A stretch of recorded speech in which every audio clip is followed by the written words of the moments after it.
Bonjour à tous, je vous retrouve aujourd'hui pour une présentation de livre de coloriage. Il s'agit de celui de Laure Philippon. Alors peut-être que certains d'entre vous connaissaient déjà cette illustratrice, mais ce n'était absolument pas mon cas, jusqu'à ce qu'elle me contacte sur Instagram pour pouvoir me proposer donc de découvrir ce livre qui est juste magnifique. Donc, de ce que j'ai compris, cette illustratrice a ouvert un Ulule il y a de cela plusieurs mois pour pouvoir éditer son premier livre de coloriage, qui est donc celui que vous voyez ici. Son Ulule a donc bien fonctionné puisqu'elle a pu éditer et vendre donc différents exemplaires de ce livre de coloriage.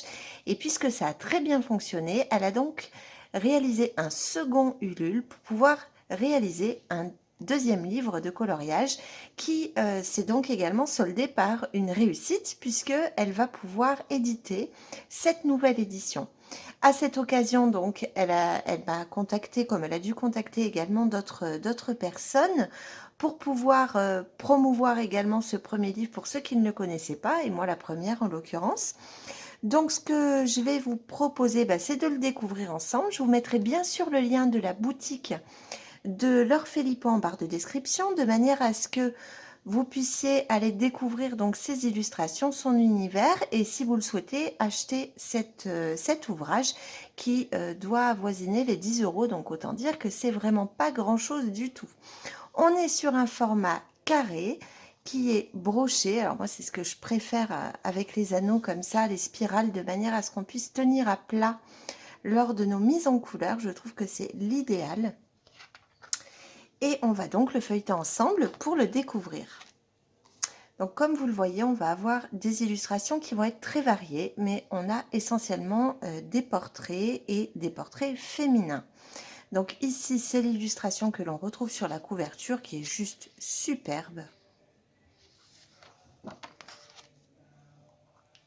On a ensuite celle-ci avec le petit chat.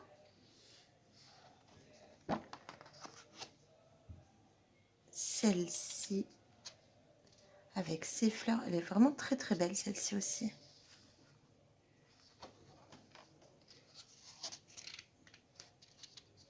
On a des univers qui restent assez différents. Je trouve qu'il y en a vraiment pour tous les goûts dans ce livre. Celle-ci est tellement jolie.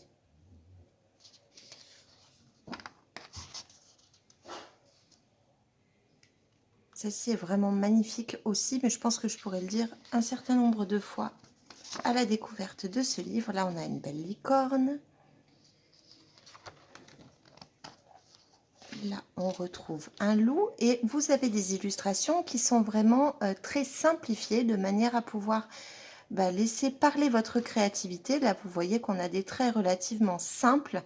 Il n'y a pas beaucoup de détails. Ça vous permet vraiment de pouvoir créer vous-même des illustrations, des contours, des ombres, là où vous le souhaitez, ce qui vous laisse une latitude encore plus grande que sur d'autres illustrations. Celle-ci est par exemple beaucoup plus complète avec beaucoup plus de détails.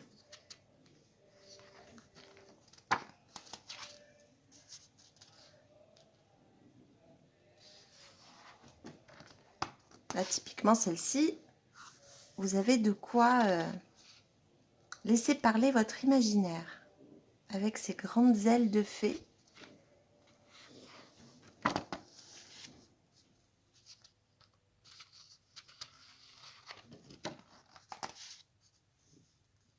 Le papier me paraît assez épais. Alors, il n'est pas du tout rugueux, mais il n'est pas non plus lisse comme un Bristol. Donc, j'ai bon espoir que les pigments adhèrent bien à cette qualité de papier. On a beaucoup de petites fées, vous allez pouvoir le voir, et qui sont dans des univers très différents. Donc, parfois, on a des pâtisseries. Parfois, on est plus dans la nature, mais je crois qu'il y en a qui sont plus avec une thématique de couture, par exemple. Là, on revient dans la pâtisserie et cette jolie théière avec les petites fées qui sont à l'intérieur.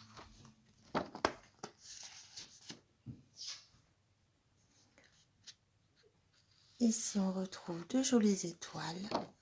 Là, vous voyez, on retrouve une machine à coudre et il y en a quelques-unes comme ça qui sont avec cette thématique. Vous allez le voir. Ceci est tellement joli. Vous voyez, là, cette fois-ci, on a du tricot, mais on a quand même cette bobine. On a pas mal de papillons quand même tout au long de ce livre. De nouveau, on retrouve l'univers de la couture et des petites fées. Celle-ci est juste magnifique, mais me rappelle une autre illustration que l'on peut retrouver un petit peu plus tôt. Je ne sais pas si vous vous souvenez. Et j'ai d'ailleurs eu le doute. Je me suis dit, mais il y a 2 fois la même.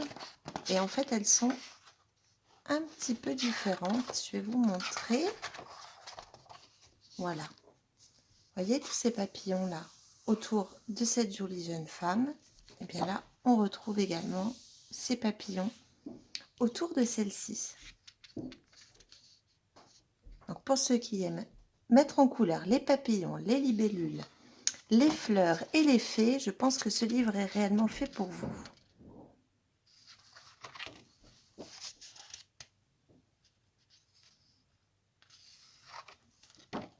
Et voilà, on arrive donc au terme de ce livre. Alors, je vais compter combien il y a d'illustrations parce que je ne l'ai même pas fait et je vous reviens. Alors, il y a 24 illustrations donc, dans ce cahier de coloriage.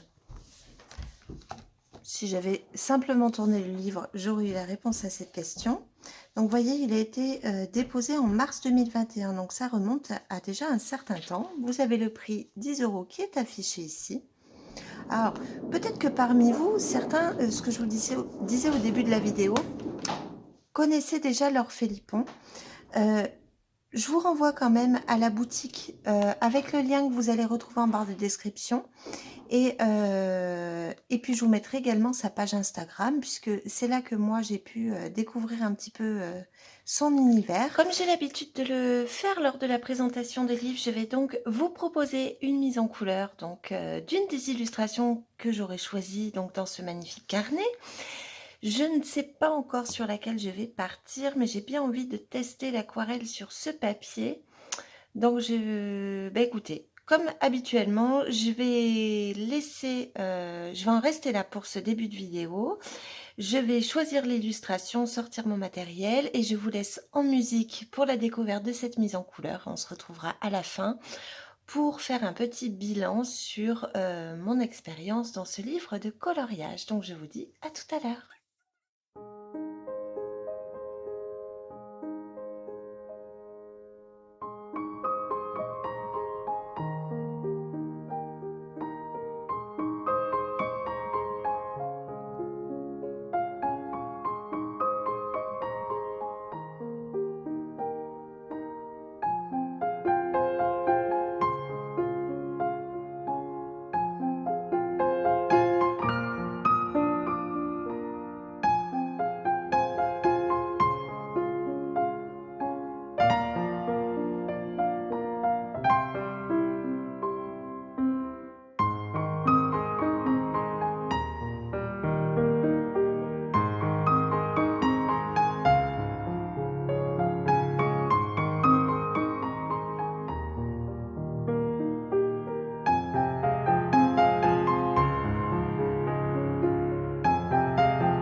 Donc de cette mise en couleur dans le livre de Laure Philippon. Donc comme vous l'avez vu, j'ai choisi cette illustration qui était à l'origine extrêmement simple et qui fait partie de ces illustrations qui nous permettent d'habiller, selon notre imaginaire, finalement, une partie de l'illustration, de la page. Donc là, c'est ce que j'avais choisi puisqu'on avait uniquement donc la petite fée avec ses ailes qui étaient tout simplement dessinées. Donc comme vous l'avez vu, je suis partie sur un fond à l'aquarelle.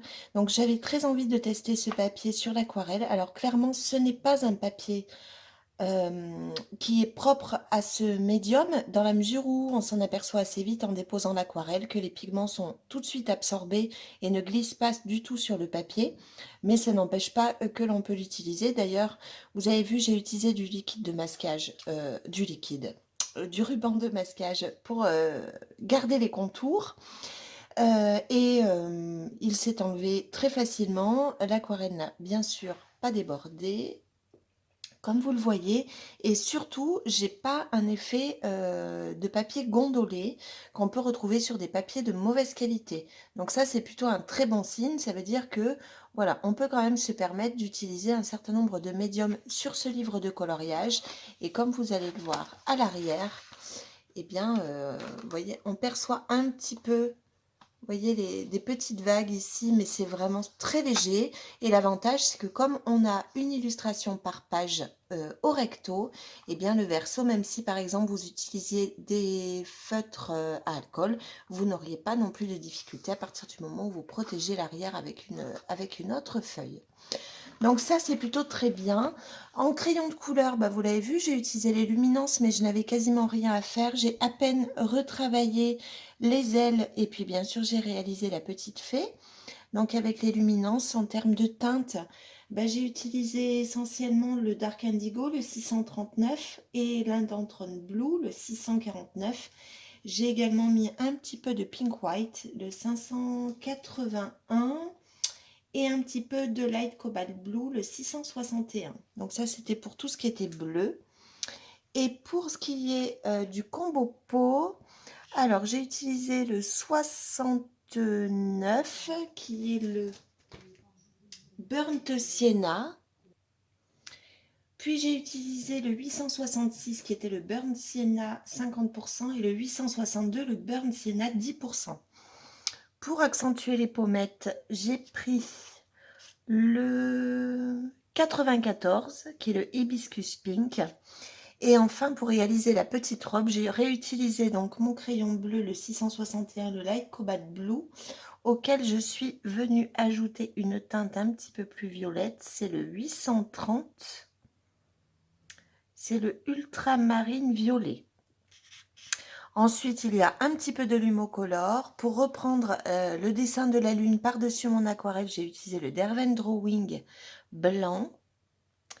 Et je crois que c'est à peu près tout. J'ai oublié que pour la peau, j'avais également utilisé le 872, le Burnt Ocre 10%. Donc là, je pense que j'ai fait le tour de tous les crayons que j'ai utilisés. Dans l'ensemble, et j'ai ajouté effectivement encore un petit peu de Dual Metallic Gold sur certaines parties des ailes. Pour ce qui est du stylo gel blanc, je vais vous en parler parce que ça fait un petit moment que je les ai. J'avais vu une vidéo de Melissa Colorfila qui nous parlait des stylos gel blancs de chez Arteza qui étaient fantastiques. Donc j'ai pris une boîte qui rassemble 12 crayons, donc 12 gel pens Arteza de différentes tailles qui vont du 0,6 au 1 en termes de taille de mine. Donc effectivement, je les trouve très blancs. Par contre, ils ont un gros désavantage par rapport aux Jelly Roll, qui sont mes crayons gel que j'utilise habituellement. C'est qu'une fois que vous avez appliqué votre stylo gel Arteza, si vous utilisez votre crayon, le stylo gel en fait s'en va. C'est-à-dire que le crayon ne passe pas par-dessus. En fait, il gratte la couleur blanche de votre stylo gel Arteza. Donc ça ne veut pas dire qu'on ne peut pas l'utiliser, ça veut dire qu'on ne peut pas l'utiliser n'importe comment. Donc quand je voulais que mes traits restent marqués, que je n'allais pas retravailler au crayon, eh bien c'est pas un souci d'utiliser les Arteza, c'est ce que j'ai fait ici. Mais si je veux masquer une ligne pour la retravailler au crayon par-dessus, je n'utiliserai pas les Arteza, je resterai sur mes Jelly Roll qui nous permettent voilà, de repasser plus facilement dessus sans perdre le blanc que l'on avait apposé auparavant. Donc ça, c'était pour la petite parenthèse. Donc écoutez, voilà, j'espère que cette petite mise en couleur vous aura plu. Pour ce qui est des luminances sur le papier, ben, c'est vrai que j'ai un petit peu de mal à juger parce que mon personnage est quand même très petit. Par contre, sur elle, les luminances glissent parfaitement. Après, c'est vraiment un papier de très bonne qualité, hein. On n'a pas du tout de difficulté. Il est agréable à utiliser, donc c'est l'essentiel. Et c'était surtout ça que je voulais voir. Donc écoutez, j'espère en tout cas que cette présentation du livre de Laure Philippon vous aura plu. Je vous rappelle que je vous mets en barre de description donc le lien de sa boutique où vous pouvez retrouver son livre et je vous invite à suivre son actualité également sur Instagram puisque comme expliqué précédemment, comme elle a pu obtenir les fonds nécessaires grâce à son Ulule pour la réalisation de son second livre de coloriage, et bien je pense que nous verrons bientôt sur sa boutique apparaître ce deuxième tome de Laure Philippon. Voilà, bah écoutez, j'espère que cette vidéo vous aura plu. Et en attendant que l'on se retrouve pour une nouvelle mise en couleur, je vais vous souhaiter de passer une très très belle journée. Je vous dis à bientôt. Au revoir.